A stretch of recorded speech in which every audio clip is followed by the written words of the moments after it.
Hello friends, welcome back to my channel Study and Fun. Let's take study to another level. This is Harpreet Kaur.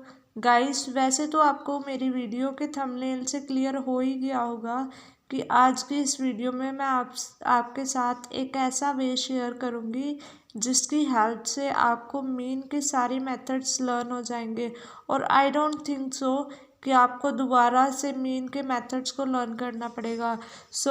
In methods को जानने के लिए हो जाओ तैयार. और अगर आप मीन्स कि अगर आप जस्ट वन मेथड फॉलो करना चाहते हैं तो मैंने ये बात आपको पहले ही बार बार कह चुकी हूँ. मैं आपको ये बात कि अगर आप हर एक मेथड नहीं फॉलो करना चाहते तो आप जस्ट वन मेथड यूज़ करो, क्योंकि वहाँ पे हमें ये पूछा जाता है कि मीन क्या है.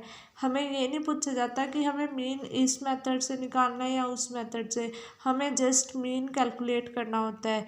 तो अगर आप सारे मेथड्स नहीं कर सकते तो जस्ट वो फर्स्ट मेथड ही यूज़ करो, डायरेक्ट मेथड. बट अगर आप कर सकते हैं तो कोई बात नहीं. उसके लिए भी मेरे पास ट्रिक है. अगर आप मेरे वे में लर्न करोगे तो आपको जो मीन के हर एक मेथड है वो लर्न हो ही जाएगा और आप नहीं भूल पाओगे. तो विदाउट वेस्टिंग टाइम अपने वीडियो को स्टार्ट करते हैं. तो वीडियो को स्टार्ट करने से पहले मैं आपको कहना चाहूँगी कि अगर आपने अभी तक मेरे चैनल को सब्सक्राइब नहीं किया तो प्लीज़ सब्सक्राइब कर लें. वीडियो अच्छी लग रही हो अगर आपको तो वीडियो को लाइक, शेयर और कमेंट भी ज़रूर करें. तो लेट्स गेट स्टार्टेड. तो सबसे पहला जो मीन का हमारा मेथड होता है वो कौन सा होता है? Direct method.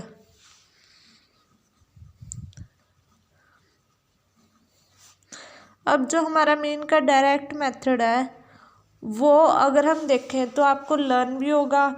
कौन सा मेथड होता है? जिसमें हम सिंपल, वैसे इसके नेम से भी क्लियर हो रहा है, जिसमें हमें सिंपली मीन कैलकुलेट करना है. तो अगर हम देखें तो हमारे पास जब क्वेश्चन दिया जाता है उसमें हमें 2 लाइन्स गिवन होती हैं. एक फर्स्ट लाइन में कुछ डिजिट्स दिए हुए हैं और सेकंड लाइन में भी कुछ डिजिट्स दिए होते हैं. तो सबसे पहला काम क्या होता है, जो सेकंड लाइन हमें गिवन होती है ना उसे हम क्या मान लेते हैं? FI. और इसका टोटल कर लेते हैं हम नीचे. टोटल ऑफ FI जितना भी आता है वो हमारा यहाँ पे लिखा जाता है. अब नेक्स्ट अगर हम बात करें तो ये तो हो गए हमारे फर्स्ट 2 कॉलम्स. इस कॉलम का भी हमने कुछ नहीं किया और जो सेकंड कॉलम है उसे हमने क्या मान लिया? FI. अब बढ़ते हैं थर्ड कॉलम की तरफ. जो कौन सा कॉलम होता है? XI. तो XI कॉलम में हम क्या करते हैं, जो हमारा फर्स्ट कॉलम होता है, सेकंड कॉलम का काम बस इतना ही है कि हमें यहाँ पे इसका टोटल करना है. और जब हम किसी भी मेथड को यूज़ कर रहे हैं उस टाइम पे हमारा जो सेकंड कॉलम है वो यूज़ होता है. तो इस मेथड, ये डायरेक्ट मेथड है तो इसके लिए थर्ड कॉलम जो है वो आएगा XI.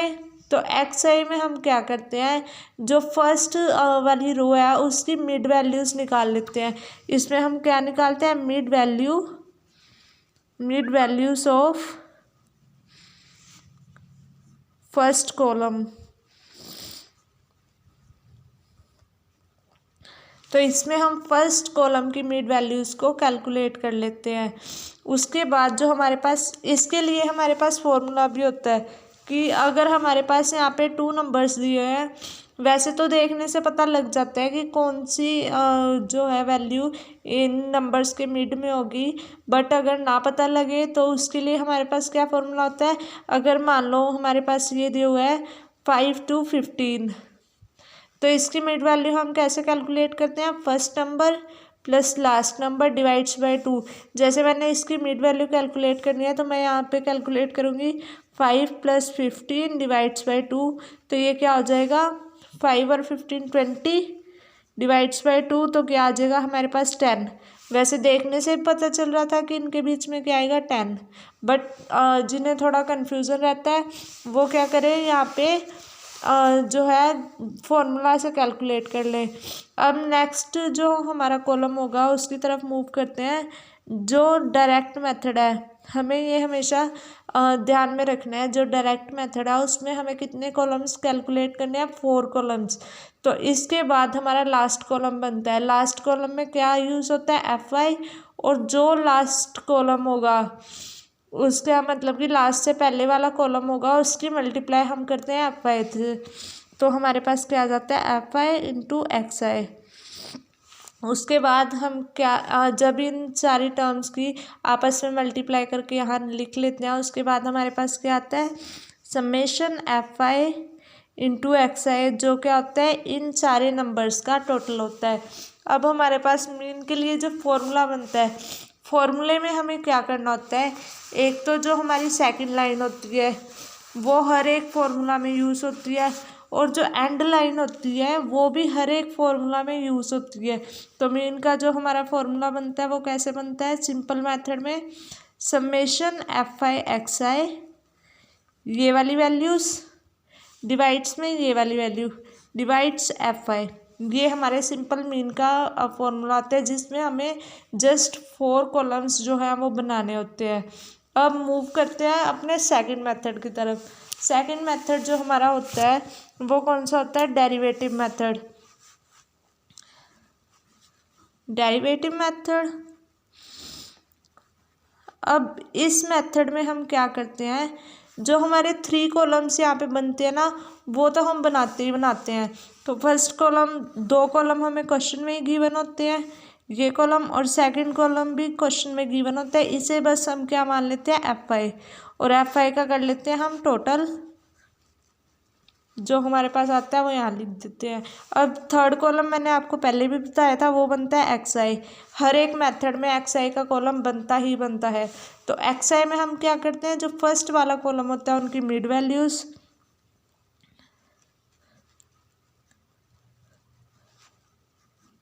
First column. अब उसके बाद अगर मान लो हमारे पास हम डेरिवेटिव मेथड यूज़ कर रहे हैं, जो हमारा डायरेक्ट मेथड था उसमें तो हमने बस 4 ही कॉलम्स बनाए थे। तो 3 के बाद हमने एंडिंग वाला कॉलम बनाना शुरू कर दिया था। बट जो हमारे पास डेरिवेटिव मेथड है वो हम क्यों यूज़ करते हैं, वो हम इसलिए यूज़ करते हैं कि यहाँ तो हमारी जो XI की वैल्यूज़ है वो बहुत ज़्यादा बड़ी हो गई होती है और हमें उनके कैलकुलेशन में थोड़ा सा डिफ़िकल्टी होती है। तो हम सोचते हैं कि हम डेरिवेटिव मेथड को ले लेते हैं। तो डेरिवेटिव मेथड में हमें क्या करना होता है, जो हमारी क्या कहते हैं XI की वैल्यूज़ होती हैं उनका जो बिल्कुल सेंटर वाली वैल्यूज़ है, बिल्कुल सेंटर में जो वैल्यू होगी उसे हम क्या मान लेते हैं, A। सेंटर वैल्यू को A मान लेते हैं इसमें।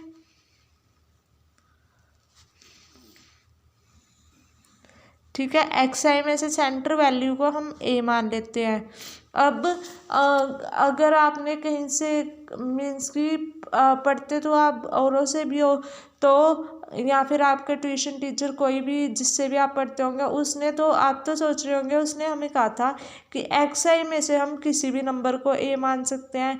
बट मैं ऐसे स्पेसिफिकली क्यों कह रही हूँ कि आप सेंटर वाले को ही A मानो, तो इसका स्पेसिफिक कारण ये है कि जब हम सेंटर वाले को A मानते हैं ना, तो जो हमारे ऊपर वाले नंबर्स और नीचे वाले नंबर्स होते हैं ना वो थोड़े इक्वल से अमाउंट में आ जाते हैं। जैसे मान लो 5 नंबर्स थे हमारे पास यहाँ पे, तो मैंने क्या किया, जो थर्ड वाला नंबर था उसे A मान लिया, तो ऊपर वाले 2 माइनस में आ गए, बीच वाला 0 और नीचे वाले 2 प्लस में आ गए। तो इससे क्या होगा, हमारी कैलकुलेशन थोड़ी छोटी हो जाती है कि प्लस माइनस के थोड़े जो नंबर्स हैं वो हमारे पास इक्वल से आ जाते हैं।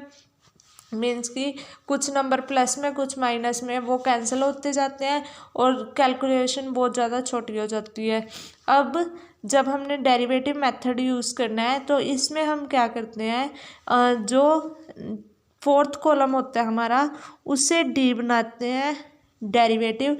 अब डेरिवेटिव की जो कैलकुलेशन है वो हम कैसे करते हैं, XI जो होता है हमारा कॉलम उसमें से हम माइनस करते जाते हैं ए को। ए भी हमने एक्स आई में से लिया। अब जो एक्स आई जो ए आया था वो सेंटर वैल्यू था। अब एक्स आई की एक एक वैल्यू को उठाएंगे, उसमें से ए को माइनस करते चले जाएंगे और यहाँ पे लिखते चले जाएंगे। ये हो गया हमारा डी की वैल्यू। अब इसके बाद जब हमने डेरिवेटिव मेथड यूज़ करना है तो डेरिवेटिव की वैल्यू तो आ गई हमारे पास, तो ये हमारा लास्ट कॉलम होगा। तो देखें हम कितने कॉलम बनाए, 1 2 3 4। अब हमारा जो एफ आई थी वो भी तो यूज़ होनी थी, वो एंडिंग कॉलम में आएगी। तो डेरिवेटिव मीन्स कि हमारा जो मोस्ट कैलकुलेशन थी, जो हैवी कैलकुलेशन थी उसका लास्ट कॉलम था। उसके बाद जो एंड कॉलम आता है उसमें हमें जो लास्ट में हमने कॉलम बनाया होता है उसकी मल्टीप्लाई करनी होती है एफ आई के कॉलम से।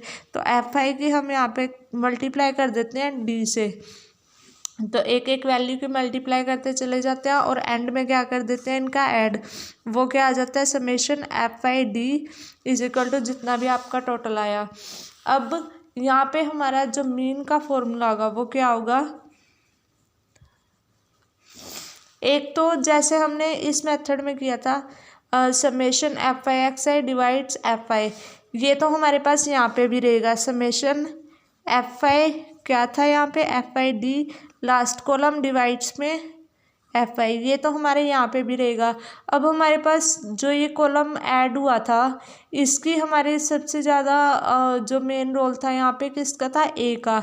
तो हम यहाँ पे ए को भी यूज़ करते हैं, वो क्या कर देते हैं, ए को हम ऐड कर देते हैं। बस ये हमारा कौन सा फॉर्मूला आ जाता है, डेरिवेटिव का, जिसमें हमने डेरिवेटिव को जब एफ आई से मल्टीप्लाई किया तो उसका टोटल और एफ का टोटल, और जो हमने एक्स आई में से सेंटर वैल्यू को ए लिया था उसे हम टोटल मीन्स कि उसे हम यहाँ पे जब ऐड कर देते हैं तो वो हमारा क्या निकल जाता है, मीन का फॉर्मूला डेरिवेटिव मेथड से। अब मूव करते हैं अपने नेक्स्ट और लास्ट मेथड की तरफ। ये मेथड हमारा क्या कहता है, कौन सा मेथड होता है थर्ड हमारा, step derivative method, step derivative. अब इससे पता ही लग रहा है कि हमें क्या करना है, डेरिवेटिव में एक और स्टेप कर देना है। Method step derivative method. अब जो फर्स्ट वाला मेथड था उसमें हमने कितने कॉलम बनाए, टोटल 4। सेकंड वाला मेथड था उसमें टोटल कितने कॉलम बनाए, 5, क्योंकि उसमें डी वाला कॉलम ऐड कर दिया हमने। अब जो हमारे पास थर्ड को मेथड है इसमें हम कितने कॉलम बनाएंगे, 6। इसमें एक और कॉलम ऐड हो जाएगा, वो किसका है, स्टेप डेरिवेटिव का। तो जो हमारे पास फर्स्ट कॉलम है और सेकंड कॉलम है वो तो हमारे पास क्वेश्चन में गिवन ही होगा। सेकंड कॉलम को सबसे पहले हमने क्या मान लेना है, एफ आई। जो एफ आई का टोटल होगा वो यहाँ पे लिख देना है। अब जो नेक्स्ट मेथड होगा वो क्या होगा, नेक्स्ट कॉलम किसका बनेगा, एक्स आई। ये तीनों मेथड्स में बनता ही बनता है। इसमें हमें क्या करना होता है, जो फर्स्ट कॉलम है उसकी मिड वैल्यूज़,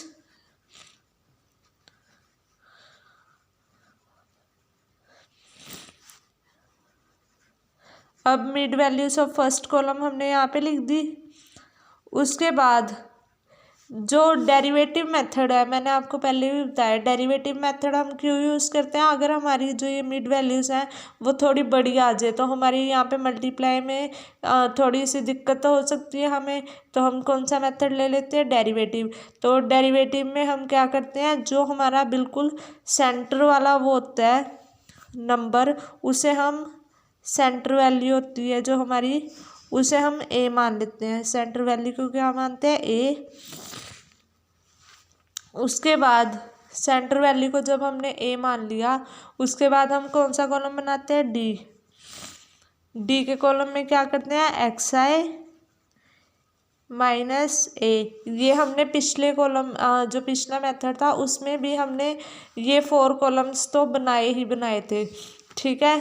उसके बाद हमने क्या करना होता है, यहाँ पे एक्स आई की जितनी वैल्यूज़ हैं उनमें से ए को माइनस करते चले जाते हैं।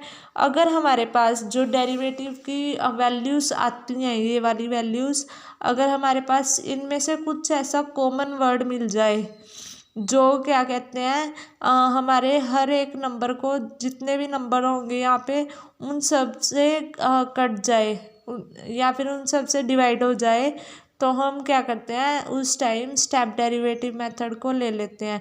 तो स्टेप डेरिवेटिव में हम क्या कर देते हैं, फिर यहाँ पे एक और कॉलम को ऐड कर देते हैं, जिसे हमने क्या नेम दिया है, यू आई।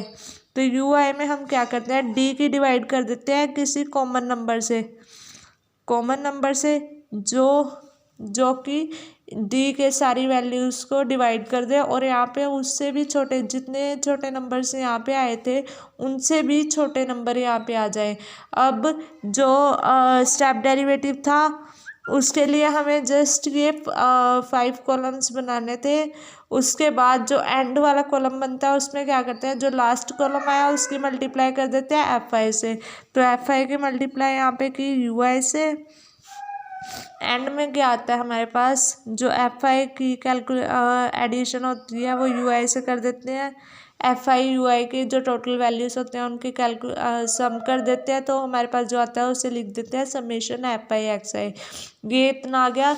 अब जो हमारे पास मीन का फॉर्मूला है, अगर हम देखें, हमने सबसे फर्स्ट वाले मेथड में क्या किया था कि जो ये वाली समेशन एफ आई या फिर एफ आई एक्स आई थी उसे हमने किससे डिवाइड कर दिया था, एफ आई से।